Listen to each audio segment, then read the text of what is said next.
এই জায়গাটার নাম হলো তোপখানা জায়গাটার নাম, আর এই কামানটার নাম হলো জাহান কোষা। তো জাহান কোষা কথার অর্থ হলো বিশ্বজয়ী। নবাব মুর্শিদ কুলিকে ঢাকা থেকে নিয়ে এসেছেন। ঢাকাতে 1637 খ্রিস্টাব্দে, বাংলাদেশ ঢাকাতে 1637 খ্রিস্টাব্দে শাহজাহানের রাজত্বকালে ঢাকাতে জাহাঙ্গীর নামে জায়গা আছে। এখানটা কামানটা তৈরি হয় সুবেদার ইসলাম করা আছে, যিনি তৈরি করেন তার নাম জনার্দন কর্মকার।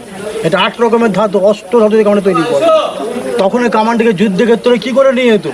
সামনে দুটো মোটরের কাঠের চাকা, পিছনে দুটো কাঠের চাকা থাকতো, আপনার বালাগুলো ঝুলছে, বালা চেন দিয়ে টেনে তিনটে 6টা হাতিরে টানতো। এটা কামানের মুখের সামনের দিকে আছে, হ্যাঁ, এর মুখ দিয়ে 28 গোলাবাদি গেঁদে প্রবেশ করে দিত। তখন সেরের যুগ ছিল। আপনার সবাই দিকে চলে আসেন। ওই গোলাবারটা দেওয়ার পর একটা ছোটো ছিদ্র দেখতে পাবেন, এখানে মশাল ধরে আগুন দিলে ভিতরে গ্যাস হতো, আর মুখ দিয়ে সঙ্গে সঙ্গে গোটা বাষ্প বেরিয়ে যেত। তো এই জায়গাতে নবাব মুর্শিদ কুলিকার এক সময় অস্ত্রগার ছিল। অস্ত্রগারের নাম ছিল গোবরানালা। ছোটো বড়ো অস্ত্র হাত ধরে মিউজিয়ামে দেখবেন, কিছু পলাশুদ্ধ অস্ত্র মিউজিয়ামে দেখবেন। জাহান কোষা কামান বিড়াল বলে নিতে পারেনি। দীর্ঘদিন কামান এই বাউন্ডারি রাখা ছিল।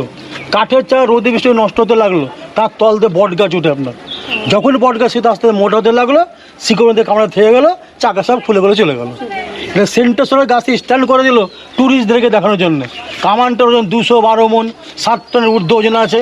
কামানটাকে ঢাকাতে জলজাতি করে নিয়ে আসে। ওই পাশে ঝিল বইতো, ঝিলটার নাম ছিল গোবরানালা ঝিল। আর অস্ত্রগোছ ছিল আশেপাশে, একটা বাড়িঘর ছিল না আপনার। আর দেখুন কামানে এটা এম করার জায়গায় এম করতে আপনার। আর এই ছিদ্র আঙুল দিলে আঙুল আটকে দেবে, বৃষ্টির জল আটকে যাবে। কারণ ব্রিটিশরা 200 বড় আত্ম করেছে, সমস্ত কামানে ব্রিটিশের সিল মারা আছে। এখানে সিল মারা আছে, আর এই ঢাকনাটা খুলতে পরিষ্কার সিল মেরে দিয়েছে, যাতে কোনো লোক ব্যবহার করতে না পারে আপনার। আর এখানে দেখুন যে কিছু ফার্সি ভাষায় লেখা, তামার মধ্যে কিছু ফার্সি ভাষায় লেখা আছে, আপনার সাথে বুঝতে পারবেন। দেখুন এই লেখাগুলো দিয়ে সরকার বোর্ডে লিখেছে, কার আমলে ছিল না আসছিল।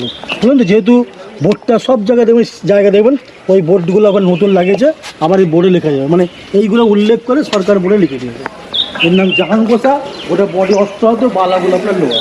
আপনার বালাটা যখন হাত দিয়ে দেখুন, বালা কিন্তু পরিমাণে গরম বেশি, এটা যখন গরম বেশি কম হাত দেন, বুঝতে পারেন তো? এই রোদ যখন আসতে যেতে হবে না, এই গরমটা কম হবে, এই কিন্তু গরম বেশি হবে। এই লোহা তো গরম হচ্ছে, 8টা হয়তো গরম হতে পারছে না, শীতকালের ঠান্ডা থেকে যাবে, কিন্তু এই কিন্তু গরম হয়ে যাবে। এরপর এরকম কামান বিষ্ণুপুর বাঁকুড়াতে আছে, এর নাম দলমাদল কামান, এর নাম হলো জাহান কোষা। 212 মন ওজন আপনার, 7 টন থেকে একটু বেশি।